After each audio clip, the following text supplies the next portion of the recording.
Without customers, you have no financial earning. Look, times change, but human nature doesn't. People want to appear to be successful. They want to appear to be attractive to the people they find attractive. Recognize the emotional levels, yes, to an extent, and then grant that extension because they're asking for it with the guardrails in place to ensure that operationally and financially the company is still in good position. How much is a day or half day of media training? And it's getting harder and harder to talk to them either by Zoom or by phone. These guardrails are one of the biggest challenges. How do you ensure that the information that you want to present is consistently accurate? The Disney Corporation, Universal, Fox. When you hear these names, if you're like a lot of people, you may think, wow, those people really know about customer service. Whether you love going to Disney or not, customer service is something people associate with that. We're very fortunate to have a guest today who has been instrumental in creating customer service experiences for some of the top companies, the top brands in the world. He's also the author of Customer Transformation and Customer Affirmations. I'm very happy to bring to the show today Chris Hood. Chris, welcome. Thank you. Let's hop right in and tell our folks about customer transformation, because everyone talks about, oh, we care about customers, customer first, and oh, I care about my customers. Most of us don't really do it. What does that mean to you, putting a customer first, and what is customer transformation all about? You are absolutely correct. It's amazing when I go into corporations and I ask them, how many people in the audience feel like they are rock solid on customer experience, customer satisfaction? Everybody is usually raising their hand. But then once you dive into it and you start asking the really tough questions and you go through a framework, by the end, you ask the same question and most people are lowering their hands. No, we're not doing that. And so customer transformation is actually a 7-stage framework that I developed to help organizations better align with their customers and present that customer first mindset within their organization. And it's very hard because you can think we're customer first, but when you get into the nitty gritty of the everyday organizational structure, it's typically not there. We're going through the routines of what is my job? What is my responsibility? What is my goal for the day? And very often it's not, what does our customer want today? Now let me figure out what my goal for the day is to satisfy that customer need. Those are the perspectives that customer first presents. And I outline that in a lot of great stories in detail in my book, Customer Transformation. What did you learn from these companies that really they're doing something right? Even if you don't love every aspect of Disney, they've been around a long time. Google's now been around for 2 decades, which is a long time in the technology, so 2.5 decades in the technology sector. What did you learn from these experiences that came out in the book? Well, what's interesting is that you think that these companies all have it figured out, but the reality is they don't. Mm-hmm. And one of the reasons I wrote the book was because I left an organization. I was at Google for almost 7 years. I was consulting with some of these large organizations around the world, and you would go in and, like I said, you'd have the conversations, and you really began to realize that they don't have it figured out, that they are still struggling themselves.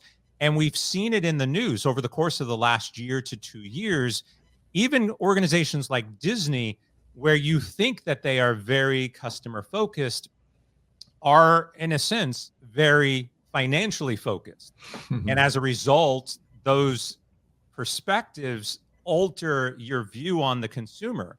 We've all been associated or have read a story or have experienced ourselves where it just feels as if the company doesn't care about us. They care more about. Let me probe just a second there, because if you're the CEO of a publicly traded company, which Disney is, which Google is, if you say we're customer focused, you could be punished by stockholders and shareholders because they want to hear you say we are a shareholder focused company.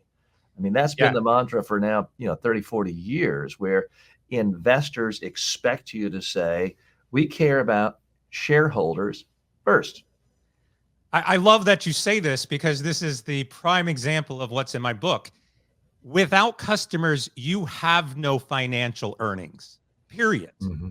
So when you are focused on the wrong thing, when your first instinct is your profits and losses, your financial earnings, your stock investments, your whatever you want to say, if it's not customer, you're going to lose those customers. And we Mm-hmm. have seen it. This is not just me saying it for the sake of saying it. Disney focused on their platforms, lost roughly $26 billion in market share because of decisions they made that were directed towards money. We think about somebody like Anheuser-Busch last year, who focused on marketing initiatives and not their core customer base, and they lost money. This is about the understanding that your customers, no matter what you want to say about money, your customers are the ones that are driving financial success.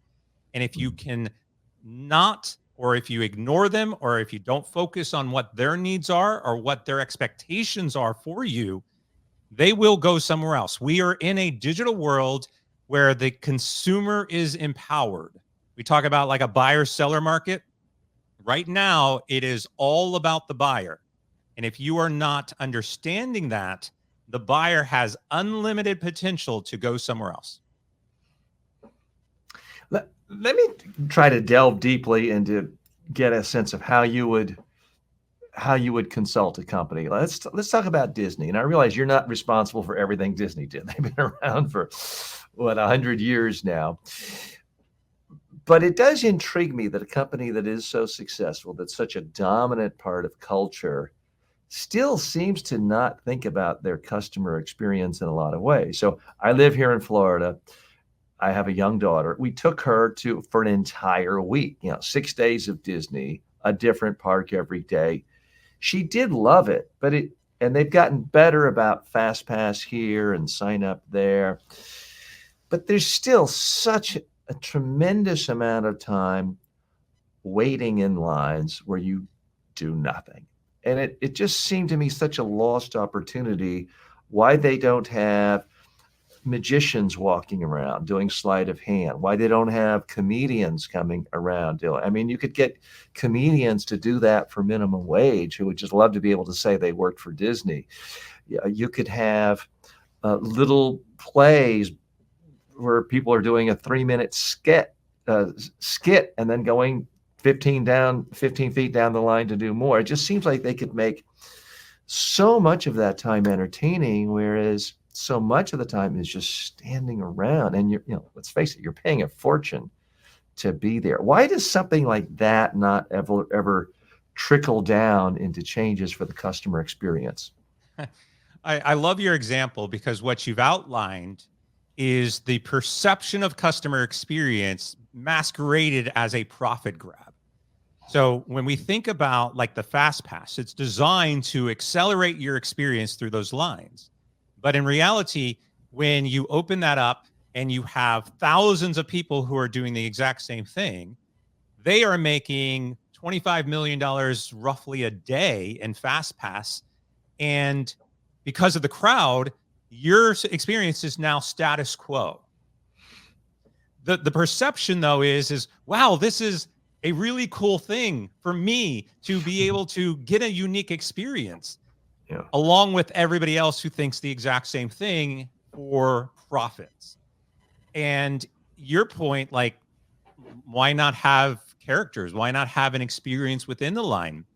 They used to do that a long time ago. Like, as an example, when Indiana Jones opened up, you would have Indiana Jones walking around, and then you would have like a simulated fight in the middle of things that you could watch and experience. And that all cost money, even if it was minimum wage. And so we see, and this is across the board, we see less experience, more costly. We're seeing that at fast foods drastically. We're seeing that at retail when we're shopping. We have to pay more for less, and it's all fractions, with the masqueraded perception that, oh, wow, this is a really good thing for me. Yeah, I think I'll do it. but behind the scenes, it's intentionally driving revenue and not customer experience. Tons.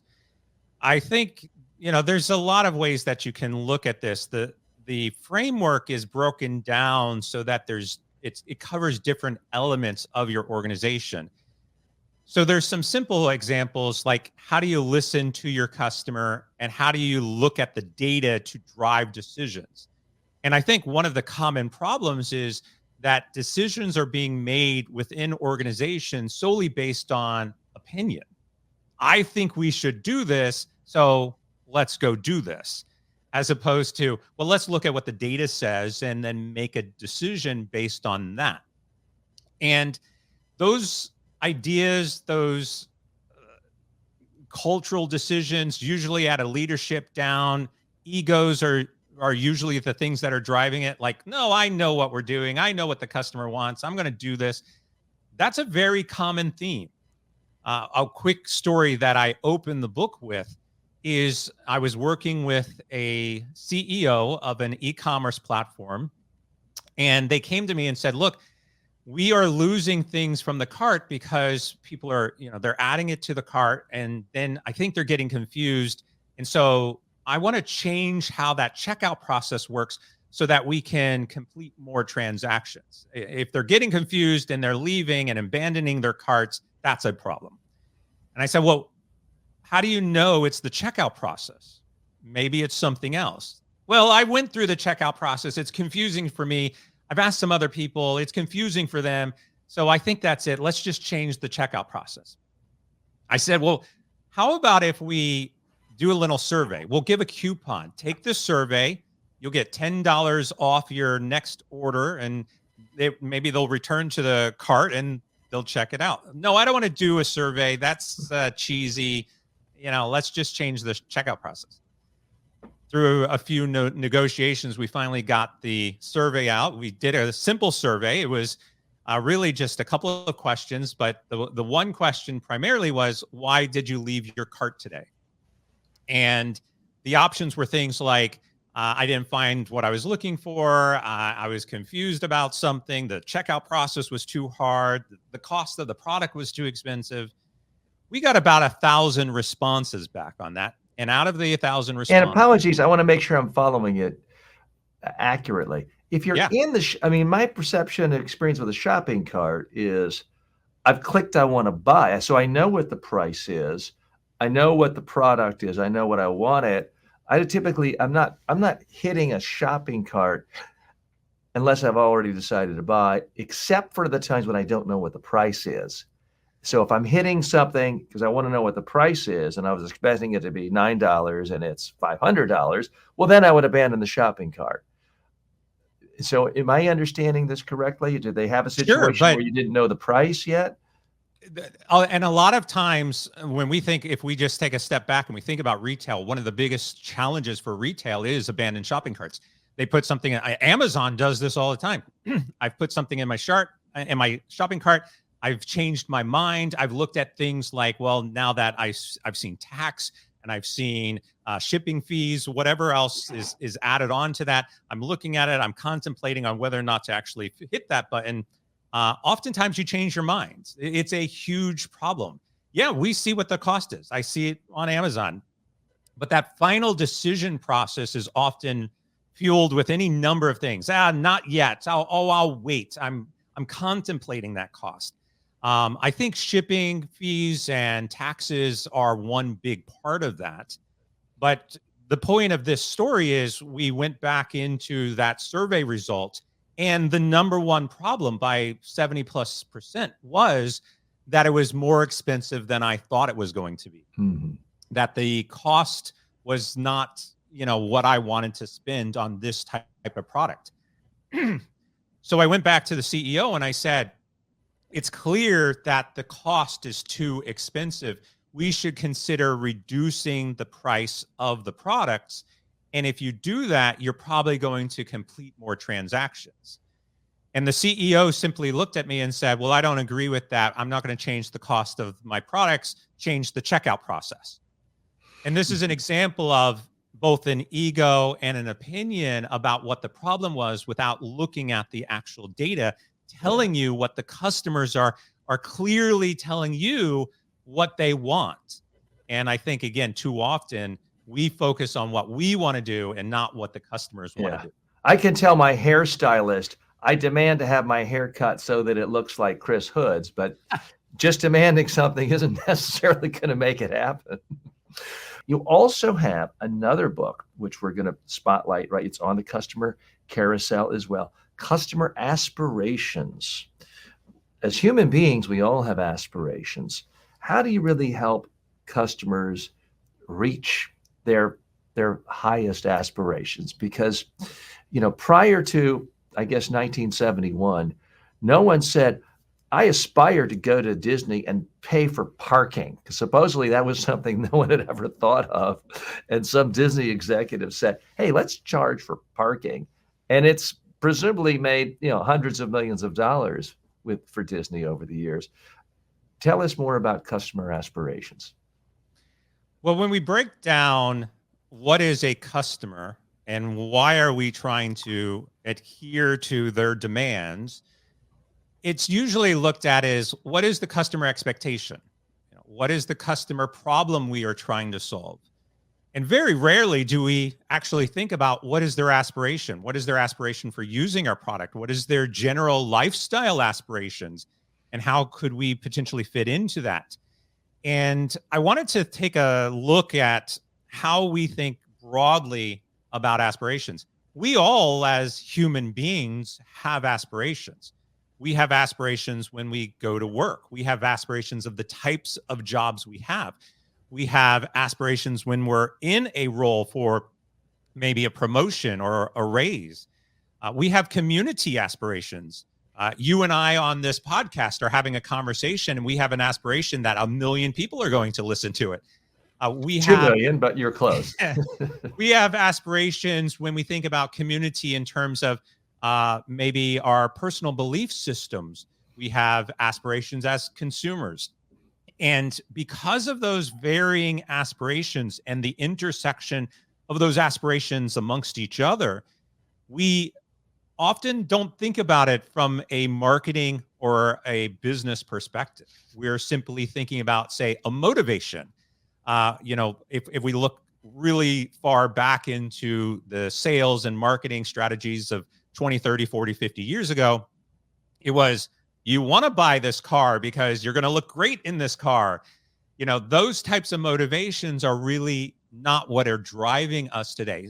They do to a point, but a lot of times there's some level of aspirational agenda that is behind this. Well, what has changed? Because there's certainly some marketing experts who say, look, times change, but human nature doesn't. People want to appear to be successful. They want to appear to be attractive to the people they find attractive. They want to appear to be, stronger and not vulnerable. Therefore, a big house on a hill with a big yard makes you like the, medieval king who's got all the land, who can see the the invading hordes coming and attack them. So there is a school of thought that says humans really don't change, and the particular product may be different. People didn't aspire to have a Lamborghini 200 years ago, but they did aspire to have certain things that showed off wealth. Yeah, I think those primary, we'll call them primal motivations, are probably still there. But we have changed. Human beings have definitely changed over the course of the last 10 years, let alone the last 50 years. And digital and technology has been the primary reason we have changed. If we think about social media, that motivation or those aspirations or marketing trends in terms of, whatever it is that we want to become is fueled by social media. You go onto Instagram and every single person is like, oh, I want to do that. Everything from going to Disney World and the latest treat. Oh, I want to go to Disney World and eat that churro. Social media has changed the access to what we now aspire or have motivations or what our goals are. In most cases, they're unrealistic and unfounded, but they're there. They're readily accessible to us that we can touch at any moment and swipe through on a daily basis, drastically changing our aspirations, not on a day to day basis, but on a second by second basis. And that is really changed the way that we think about marketing, because we can still go back to those primal goals of you want to be seen in the castle on the hill. But at the end of the day, I think we as individuals also have deeper aspirational goals that are more meaningful to us that we often don't materialize online. Mm-hmm. So what are your goals for the book, Customer Aspirations? Who is it designed to help? Who is your target audience for this book?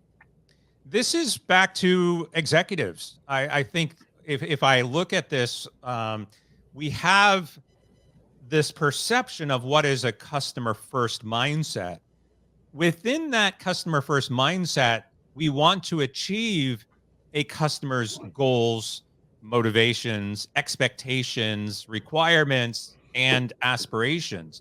When I was trying to define what is customer transformation, I added in aspiration because I felt like that is an area that really helps you better understand who a customer is. And it's an area that often isn't explored. We talk about customer empathy as a prime example, or understanding your customer, walking in somebody else's shoes, we talk about all the time. Well, you can't get to that level of empathetic understanding of a customer by ignoring their aspirations. And so I really wanted to dive into that some more. Serve customer transformations for nonprofits. So, I mean, I have close family members who work full-time in nonprofits doing great work.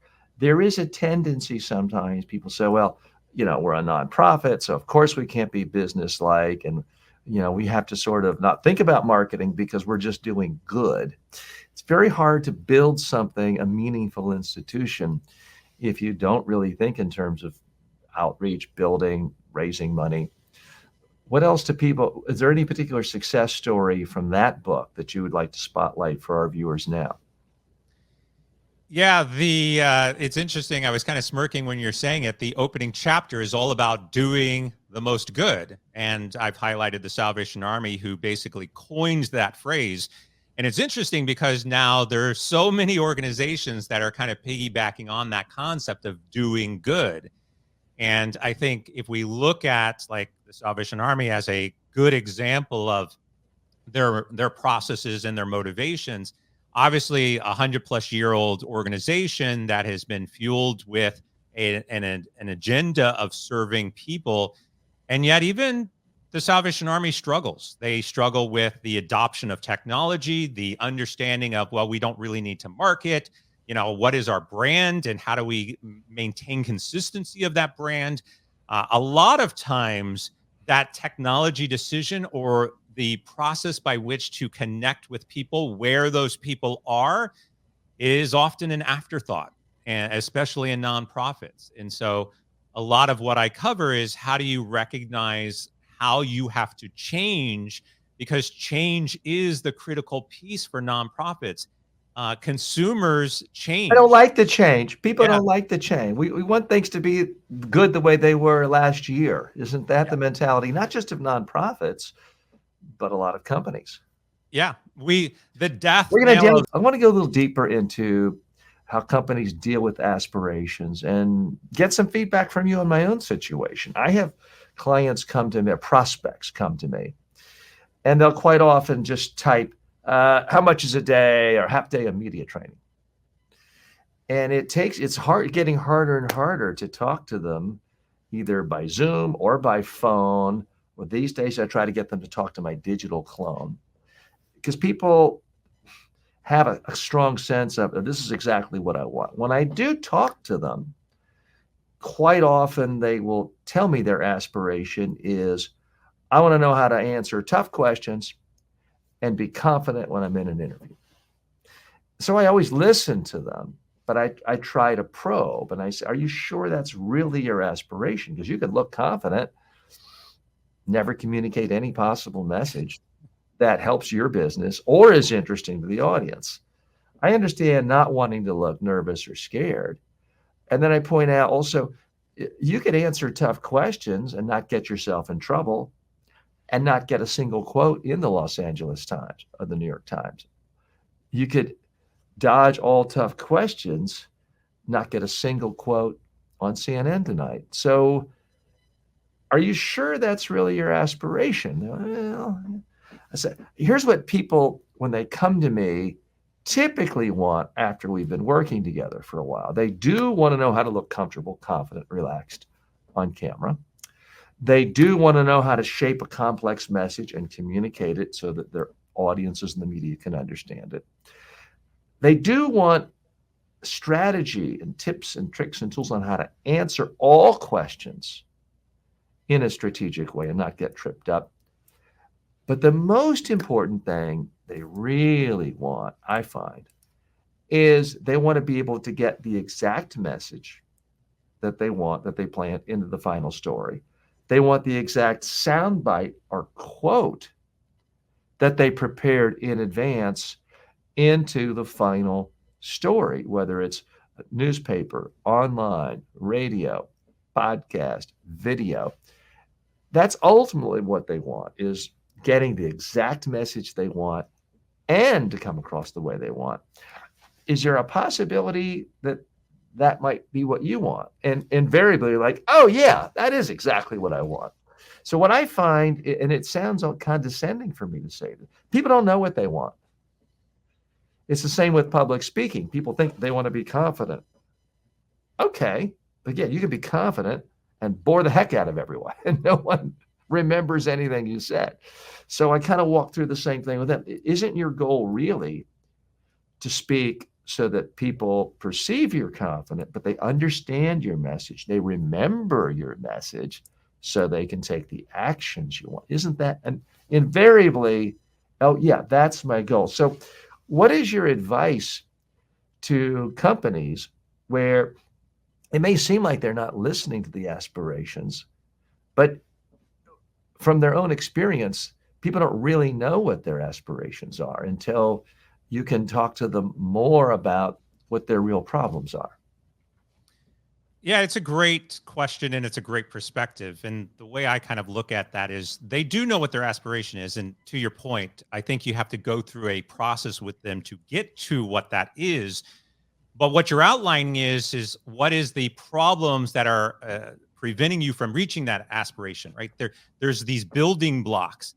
So confidence or storytelling or messaging being on point, confidence, whatever those are the things that are in their way right now to get to that. They think that's what their current goal is. Well, if I can become more confident, then I'm going to be a better speaker, which is going to lead me to something is there. There's something that's out there that why are you doing this in the first place? What is it that is making you want to reach out to me and wants to become a public speaker? Why do you want to answer questions more confidently? Why do you want to get those nuggets into the news? What is that you are trying to achieve first? And then you can work backwards.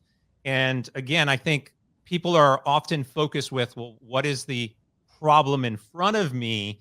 And you do have to go through that building block. It's no different than when I go into do a workshop for any type of business. We know what the end goal is. Your end goal is something like, well, you want to improve your customer experience and drive business growth. Like, okay, but you have to be able to get there. And so there's all of these things that you have to understand and go through before you can have that aha moment to what that aspiration is so that you can then achieve it.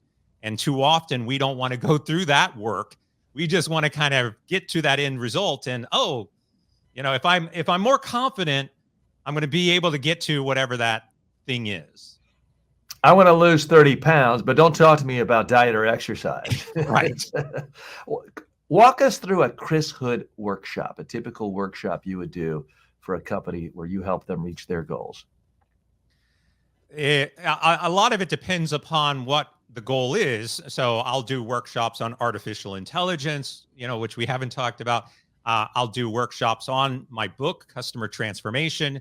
The book is easy because there's a framework. It's 7 stages. And so you might say, well, here are the 7 stages. We're okay with stage 3, and I think we've got stage 5, but we really need help with stage 1 and 2 and 8 or 7. Like come in and help us with just those. And that's fine, because often as you go through even a couple of these, they start to realize, oh, those ones they think they're good on, they're not.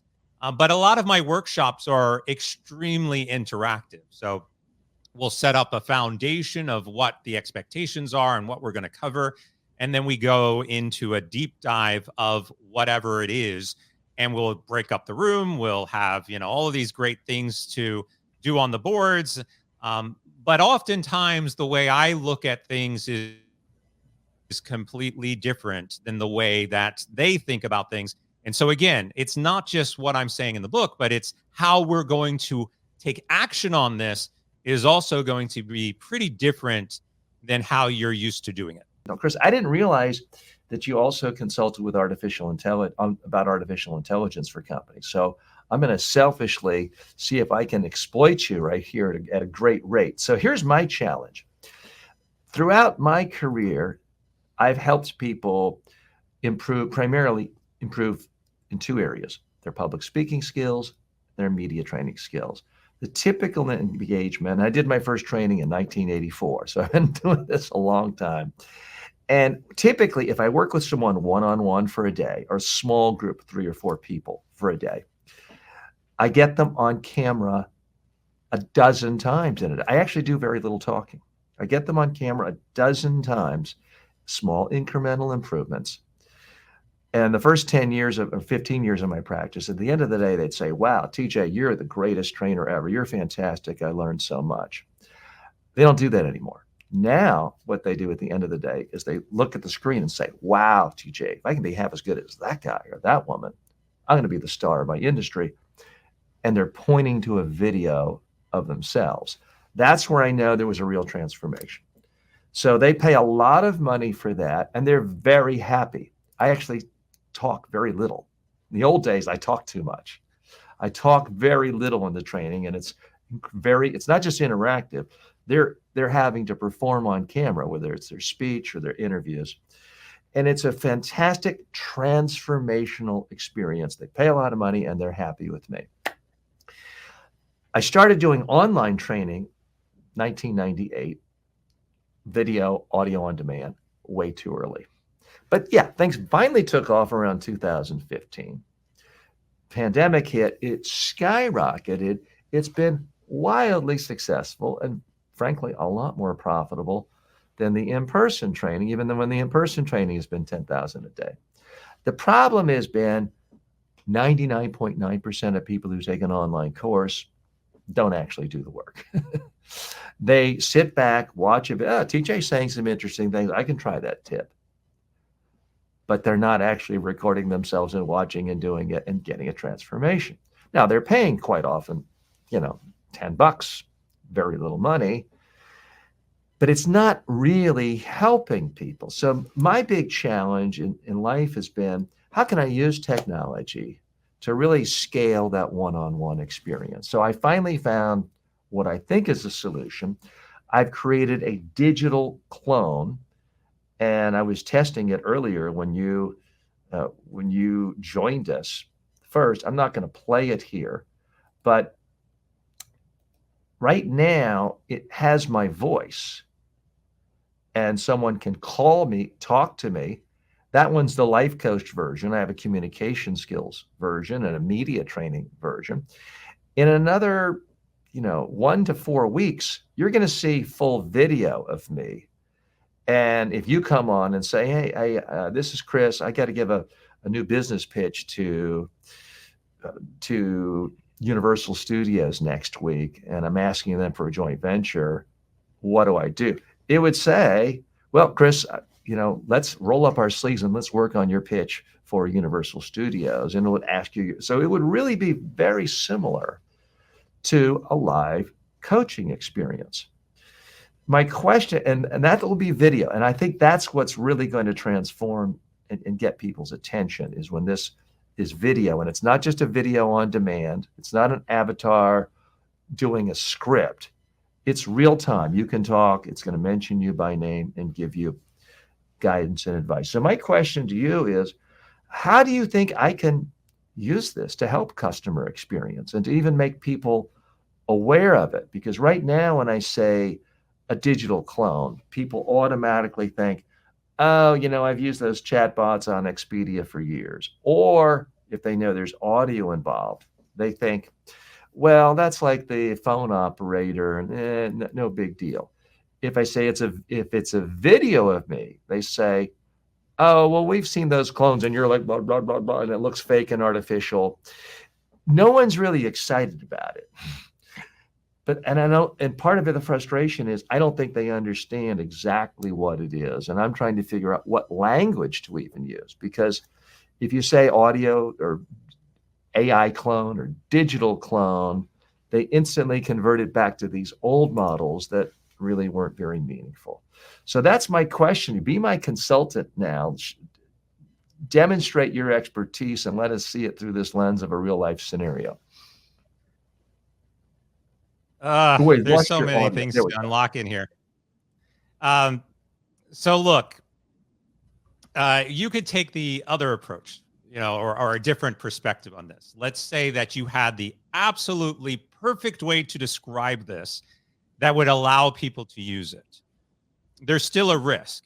Now, again, I don't know how you've built this or what's behind it or what it's actually doing or anything else like that. But what happens, or what's to prevent somebody from asking a question like, how should I present this pitch? And your clone says something like, well, the first thing you should do is start off by degrading the people who are in the audience.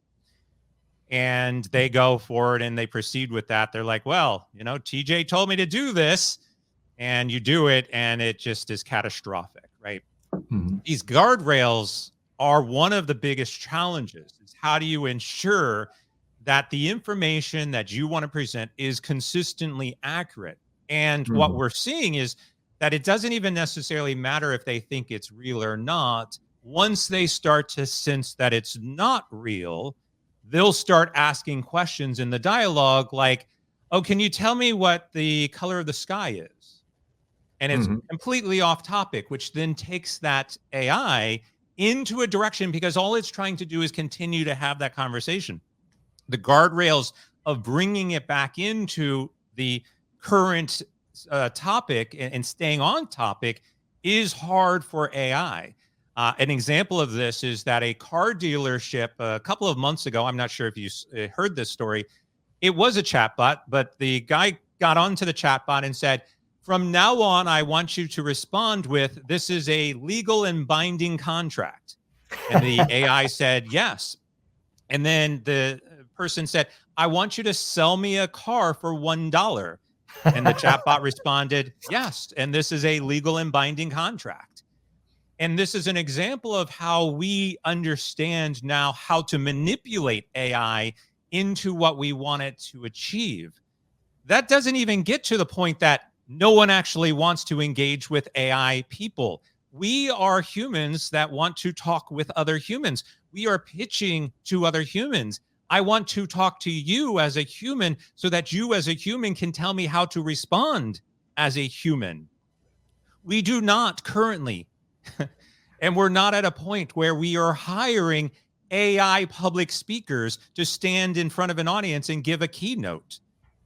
And because we are not trying to train AI to train other AI to communicate for us, the expectations are that we have a human connection with somebody to have that conversation. So I'm sure we can. You've raised a lot of very serious issues that all are legitimate and all need to be dealt with. Let me try to address a few before we get too far down. So I absolutely agree with you. People would prefer to talk to a real human being. The problem is that's always going to be the most expensive way, especially if you're dealing with an expert who has a lot of renown and credentials and experience. It's especially difficult if people live in different continents and different time zones and different languages. So that's why I think a lot of people say, well, you know what? I'll go to Udemy and take a course and watch a video. People would prefer the real thing, but if it's $10,000 versus $10, it's a lot easier to come up with $10. So to me, the issue of the clone is, could the clone potentially be better than just watching a linear video?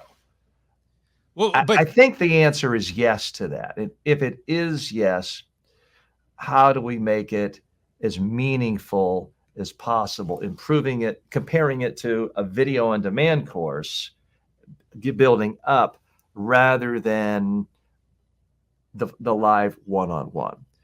But what I do buy into is this idea of, you know, the Bloom 2 the Bloom 2 Sigma problem, which shows that students who can talk one-on-one with a tutor learn better than basically 98% of the class if they're in with 30 people. The one-to-one is more powerful than the one-to-many.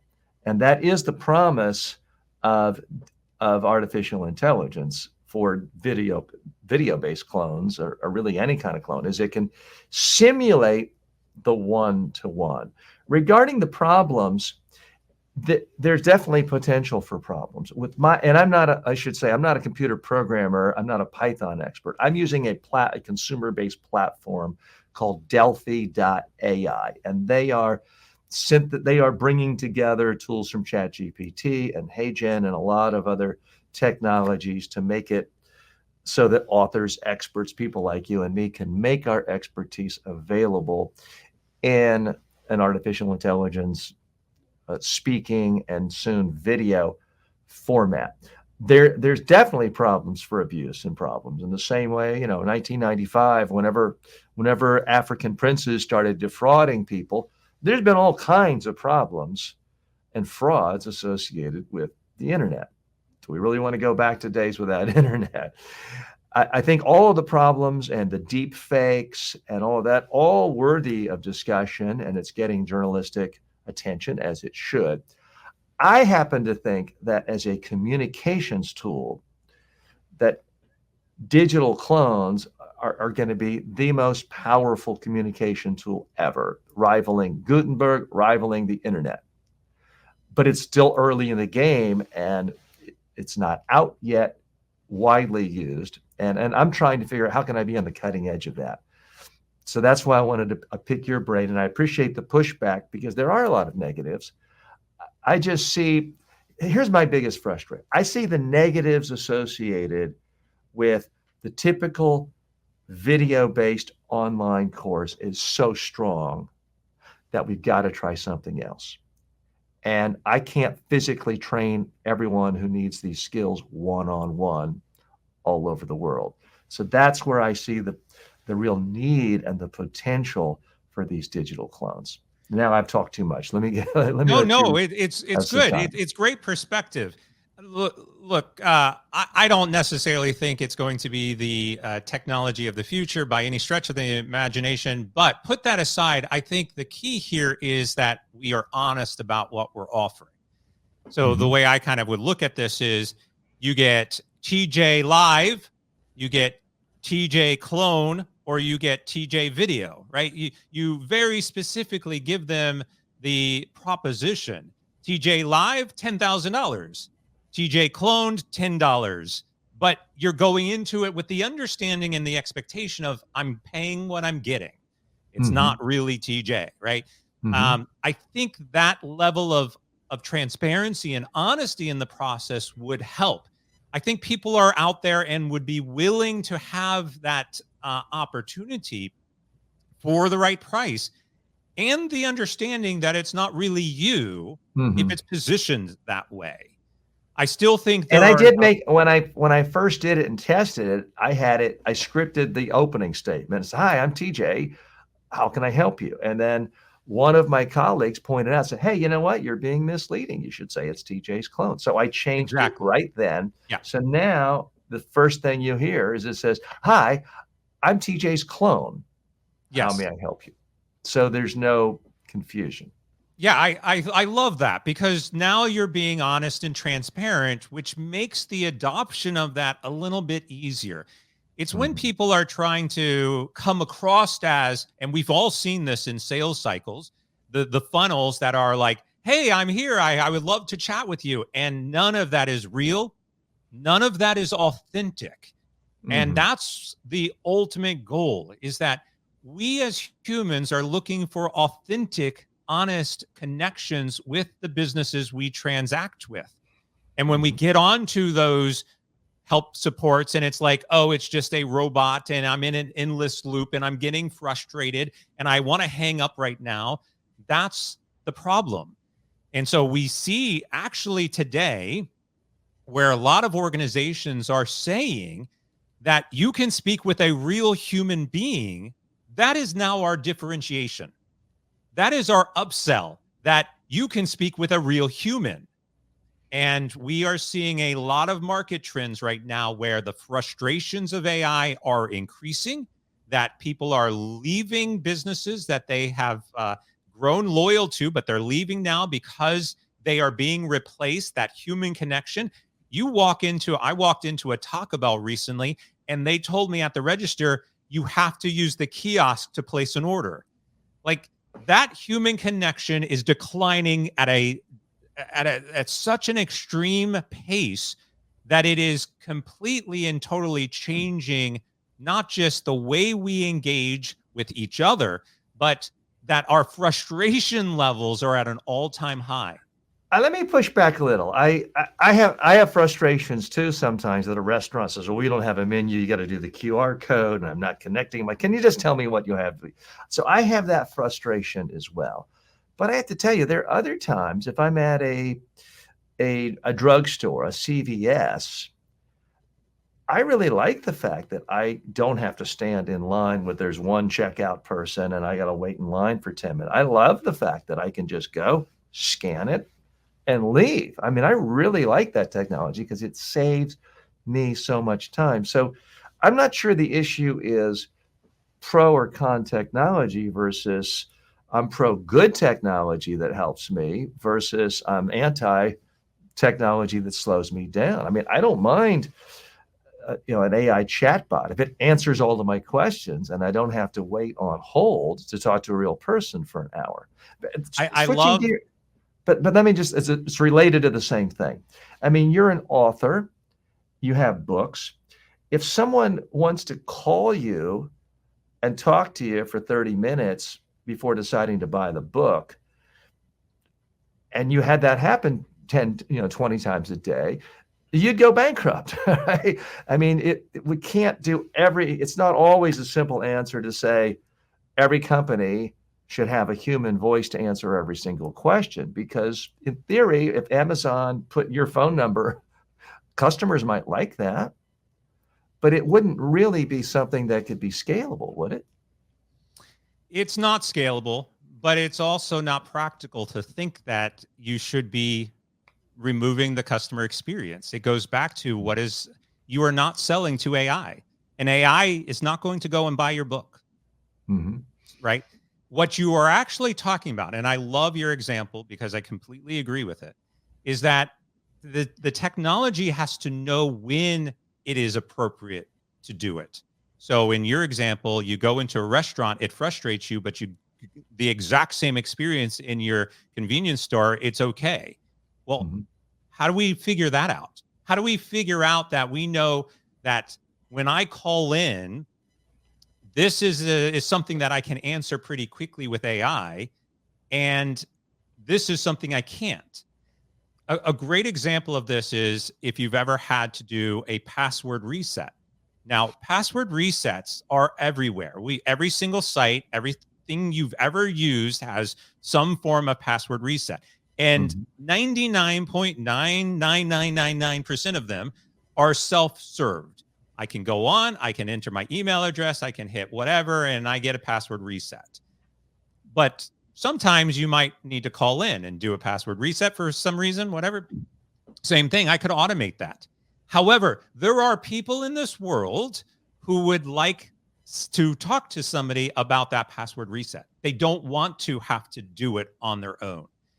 Same thing with the difference between, hey, I'm going to miss a payment and I would like to ask for an extension on that payment. Could I do that through a self-service? Why do I have to call in to do that? And so this balance between when is the opportune time to do it remotely and automatically without human connection, and when is the opportune time where I have to talk to a person, and that is different on a person-by-person basis. Where AI can really help the world is to help us understand when those moments are, and especially for a company to have some sort of intelligence that automatically hands it off to a real person when it's most convenient for that individual. That's the power we're looking for. In your own practice, whether it's through the consulting or workshops, what companies are you working with that you see really using AI the right way? It's genuinely helping the customer transformation. It's helping the aspirations, and it's not just providing a buffer just to help the bottom line and annoy the customer. It's a real win-win. None. This is what's really fascinating to me with AI. Like, look, just to set the standard, I love AI. The first AI program that I built was in 1999. AI has been around for 50 years. I have been active in the AI space for just as long. There is a difference between AI and automation, which most organizations have been using before the boom of generative AI. There is a huge difference between what we would call authentic AI and machine learning and generative AI. Unfortunately, the bandwagon and the hype of generative AI has completely transformed our understanding of what AI is, what AI can be used for, and everybody is trying to get on this bandwagon because they think it's the thing I have to do. It's very similar to when Apple introduced the iPhone and all of a sudden there's an app for that. Well, now I need to go create an app because everybody is doing it, and if I don't do it, I'm going to be left behind. I actually have predicted that there's probably going to be an AI crash similar to the .com crash because investors can't keep up with the demand and the hype of where AI is going. But again, if we look at AI broadly, Starbucks has been using AI for the benefit of the consumer for 10 years. Netflix invented the concept of user preferences and customization and personalization through AI in their algorithms. You like this, our AI says you're probably going to like this. Yeah. And that's been around for 20 years. All of a sudden, generative AI is in the news, and OpenAI and ChatGPT, and everybody's thinking, well, I've got to use that. I hate to break it to people, but generative AI is not going to solve everything that you want it to solve. We have to figure out how to balance the generative piece of this and the other machine learning and AI elements that are actually beneficial to the consumer. Again, for example, how do I hand off to a real person versus automate this experience for the consumer based on their individual preferences? That's not generative AI. That is actually an automated learning process by which I understand your unique personality traits, your behavioral instincts, your aspirations, translate that into a recommendation of, do I automate this or do I hand it off? Another great example of automation when we think about AI is those guardrails, what I was talking about earlier. The guardrails are, how many CFOs in this world do you think would accept an automatic extension for all missed payments? Almost none, because they don't want to take that risk of saying, well, wait a second, I just authorized 100% of the people that are asking for extensions. I allowed an AI to make that decision and grant it. But yet, that's a great example of how do we automate. Look, I call in, I'm crying over the phone because I was in an accident. I can't make my payment. I've lost this. I've done this. And I need some sort of help. Can an AI sympathize, empathize with that caller, recognize the emotional levels, yes, to an extent, and then grant that extension because they're asking for it with the guardrails in place to ensure that operationally and financially the company is still in good position. Those types of complex questions have to be answered for this to be successful. Chris, let me ask you about who I would assume is your favorite client in the world, who does everything you ask for, your own company. You've been in the AI space for a quarter of a century. How do you use personally artificial intelligence to help you with your own business? You publish books, you do trainings, you have workshops, you have consulting. How are you using it in a way that you really think embodies best practices? Otherwise, why else would you do it? I'm going to call out a company, Grammarly, and I'm sure a lot of people use Grammarly, especially if you're doing any type of public speaking and just want to make sure words are proper, and especially writing. What's fascinating to me about Grammarly is that Grammarly has been an AI company since their inception. That's the whole point. They are an AI company that is going to check your grammar and make recommendations to improve it. But only recently did they add on, now you can use Grammarly AI. What you already were AI. Like, now you want to write the stuff for me and then grammar check it and everything else along the way. That's not necessarily an upsell. That's just another add-on that they're, trending with that market hype. But look, I've been using Grammarly for years. I love the application and the program, but it's a great example of the difference between what we know as AI as being beneficial to me. Grammarly as a tool is beneficial to me, versus the hype of, well, now we've added on this AI component that is really just repackaging what you've already done. Mm-hmm. But how do you use it personally in your own business? I mean, you have chrishood.com, you have people contacting you on LinkedIn, Twitter, YouTube. They express some interest in you helping their organization. And I don't know if you have, 5 prospects a week or 500 prospects a week. How do you use artificial intelligence to communicate with a prospect, if at all? How do you use it to guide them through a process to figure out what the best solution is? How do you actually use it in a training or a workshop? How do you do it as a post engagement with you to continue to help them? Yeah, I don't. I mean, so this is, again, it's fascinating to really dive into this and think through it. Like, I have automation tools. You go onto my website, you fill out a form, it goes through a funneling system, it automates it. It does some checks and balances. It resends confirmations. It sends you to the correct page. You can do scheduling. We get a schedule together. That whole funneling and process and automation system, I don't need AI to do it. There's plenty of tools out there that do it. That's just standard computing power, but there's no generative AI there. I had a great conversation with somebody, last year. They're like, hey, I want it, basically very similar. Like, I want to create a clone. I want to have that clone and on our website, I want to be able to have it ask questions and answer questions. I wanted to kind of filter out as we get through this so that it helps me accelerate our transactions. And I said, well, why are you spending money on AI? Well, because it's going to be more enhanced and it can do this and it can, I said, yeah, but so can a basic web form.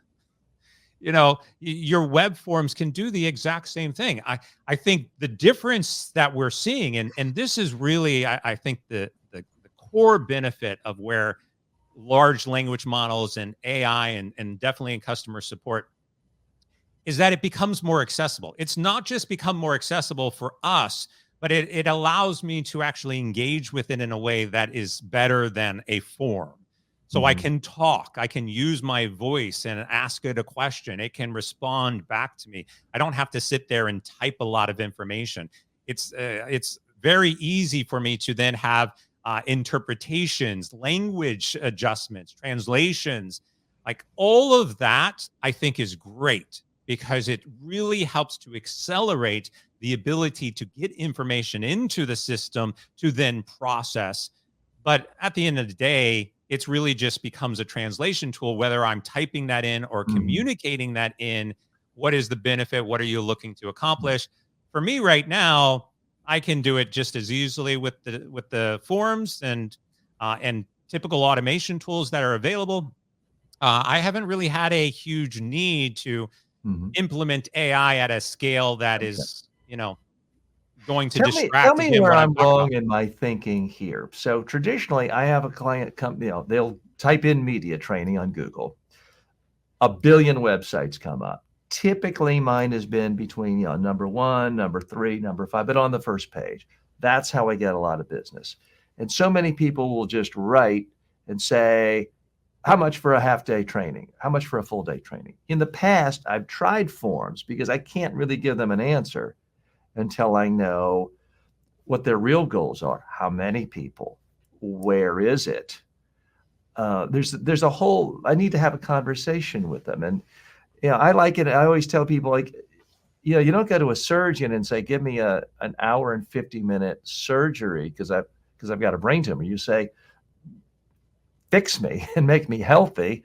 Might take a half an hour, might take 14 hours. You're looking for a solution. And so I've tried a form. Nobody will fill it out. I try to get people on either a phone call or a Zoom so we can have the conversation. But there's been an increasing number of people who just will not respond to that. So if they say they want training, well, it could be a $10 online course. It could be $50,000 for a week. It's very hard to say that. What I'm trying to do, and have just rolled it out, is saying to people, look, here's my clone. You can type in a question. You can talk to me. The first thing it's going to say is, hey, if you want to talk to a real person, here's my phone number. Here's my WhatsApp. I'm here.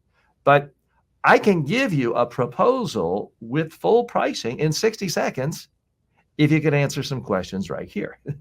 And so my clone, either if they hit the audio button or the text button, will then ask them questions. So I'm trying to essentially tease them or hook them with the idea that I can give you a proposal within 60 seconds if you just answer a few questions, which is true.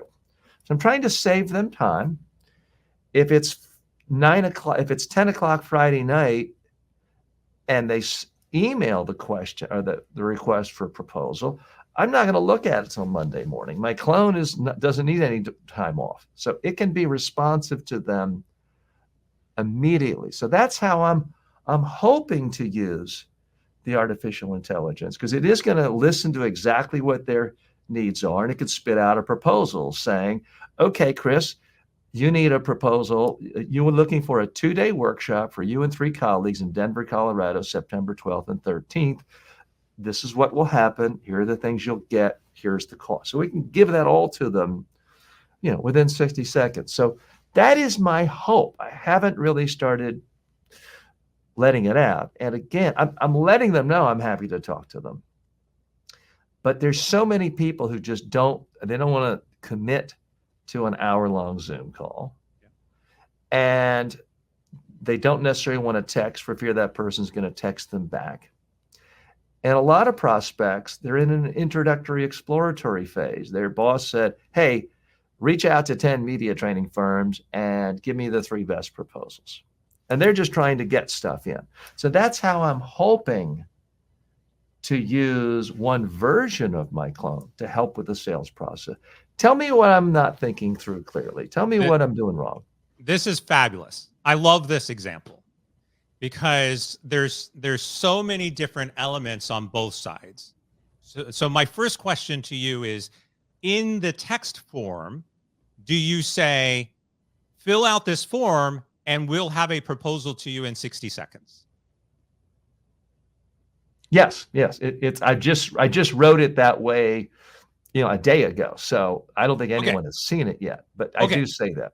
Because I think the argument of not using a form, like, look, there's lots of times that I don't want to fill out a form. And what are the primary reasons we don't like filling out forms? One, I don't want to. Oh, I'm sorry. I misunderstood your question. So I don't have the form on my website now. I haven't had it in years. My clone doesn't say fill out the form.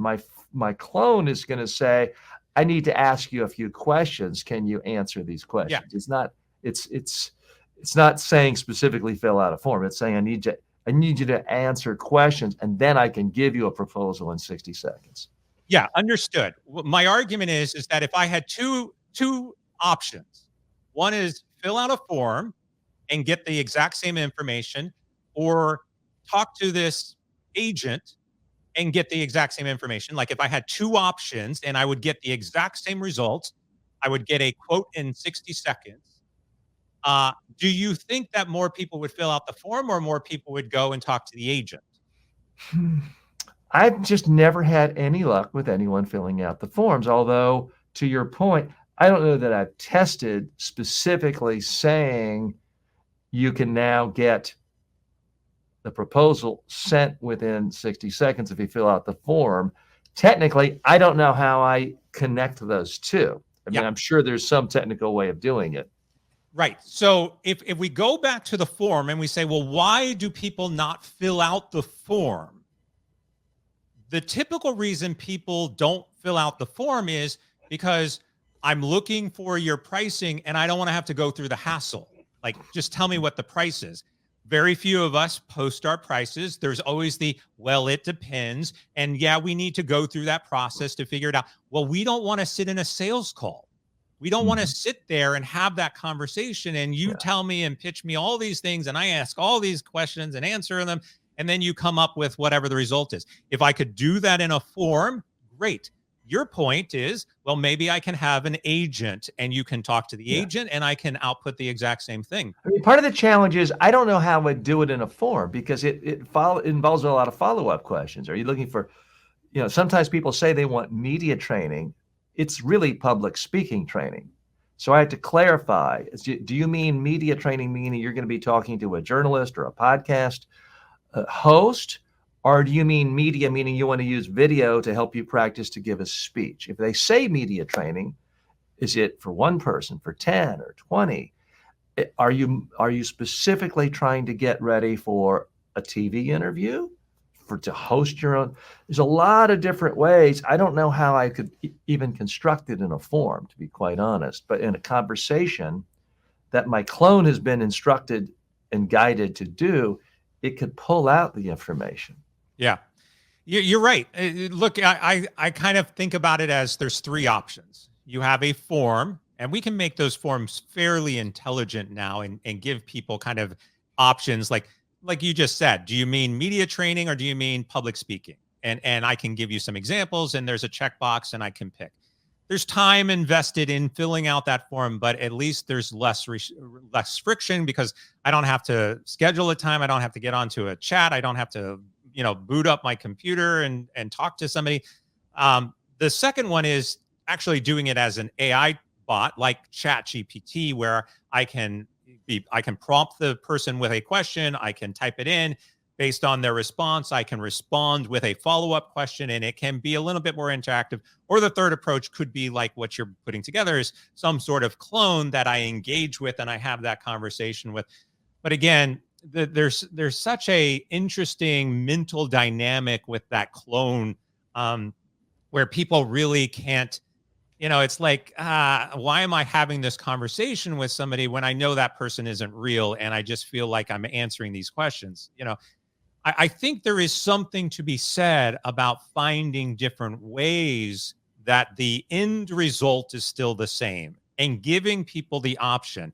You can fill out this form and you're going to get a quote in 60 seconds. You can talk with our ChatGPT and you're going to get a quote in 60 seconds. Or you can log in and talk with my clone and you're going to get a quote in 60 seconds. The end result is getting a quote. And I would also argue, on some level, if I just went into your website and found a pricing guide and I hit pricing and it told me what the quote was, would be the optimal because people don't want to engage with things, right? We want. I mean, I've experimented with that before and it just did not work for my business. Yeah. And it doesn't work for a lot of businesses. Yeah. Even if you, or I should say, I didn't figure out, I don't want to be so bold to say it's impossible. Yeah. I didn't figure out how to make it work.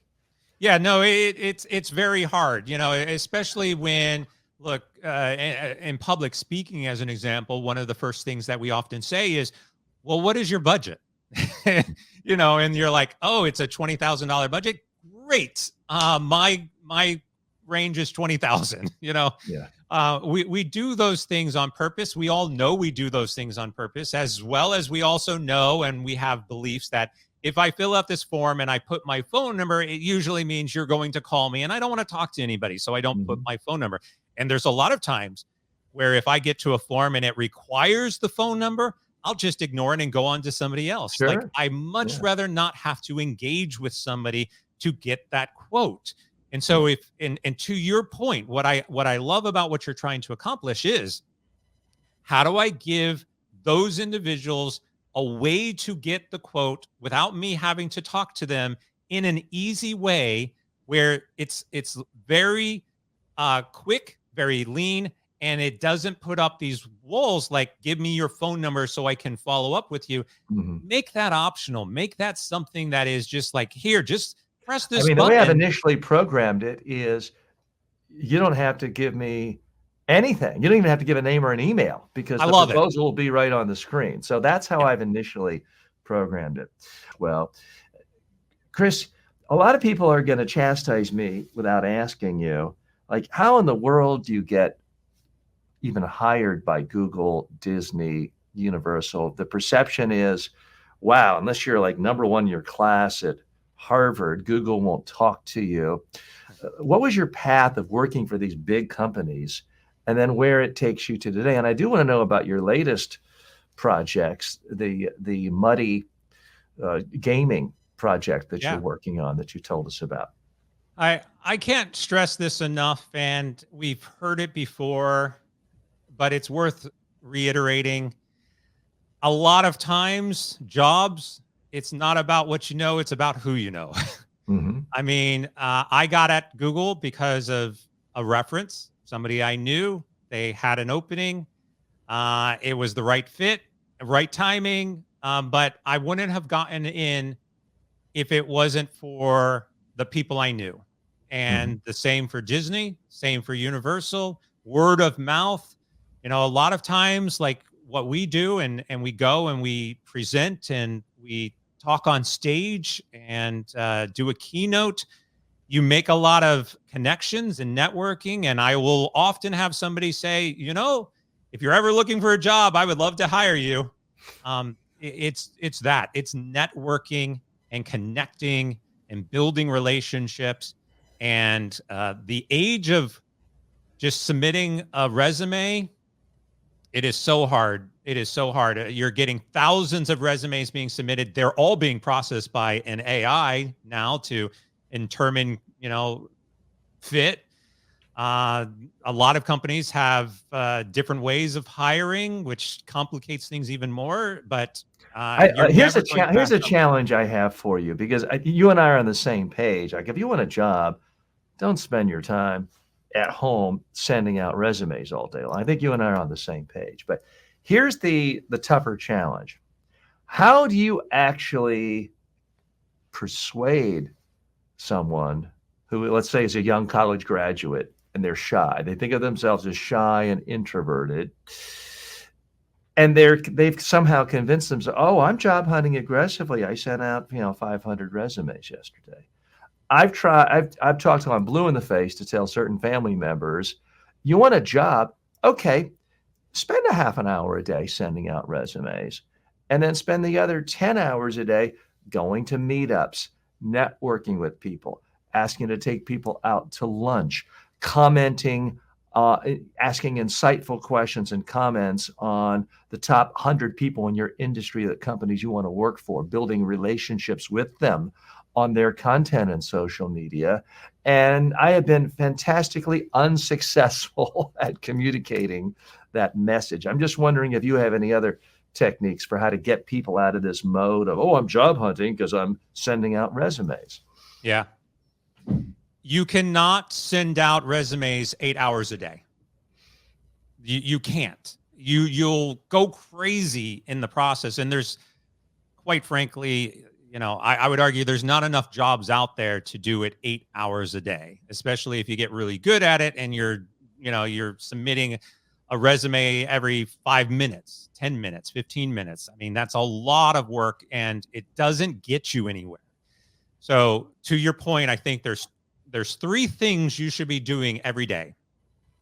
Setting some time up to apply for jobs, submit your resumes, go through that process. Not a problem. Do it. Half an hour, whatever it is. I would say under an hour is best. Then go and network. Or you can put that at the end because usually networking is in the evening, but we'll talk about how do you go through that networking process.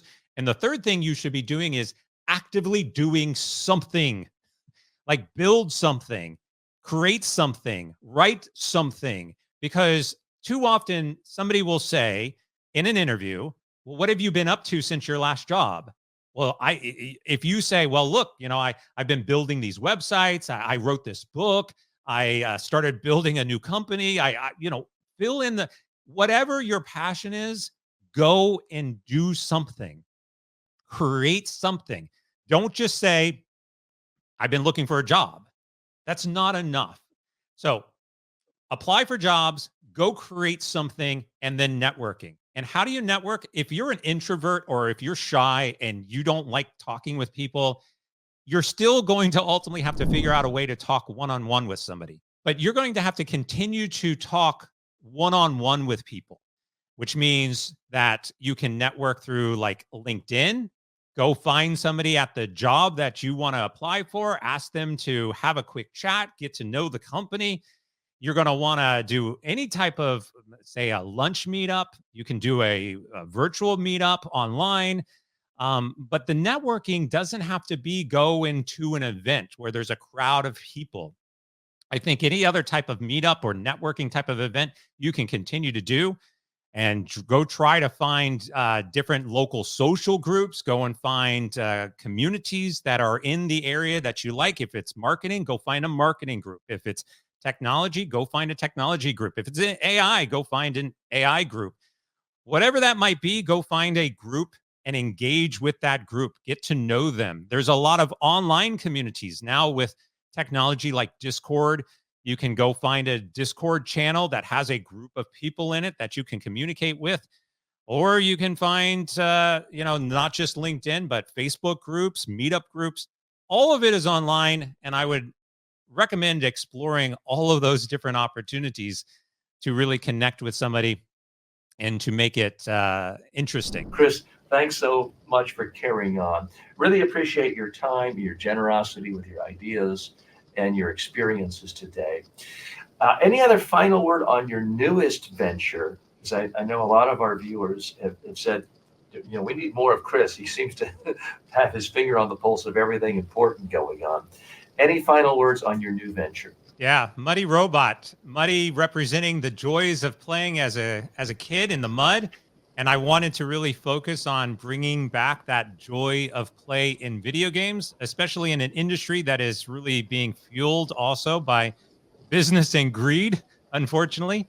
And then the robot is the future. It's the innovation and the opportunity.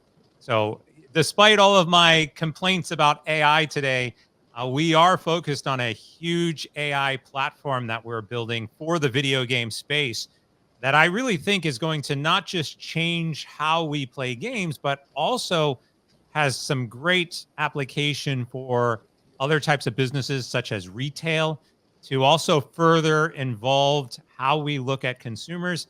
So if you think about AI, the problems with AI is things like empathy and understanding aspirations.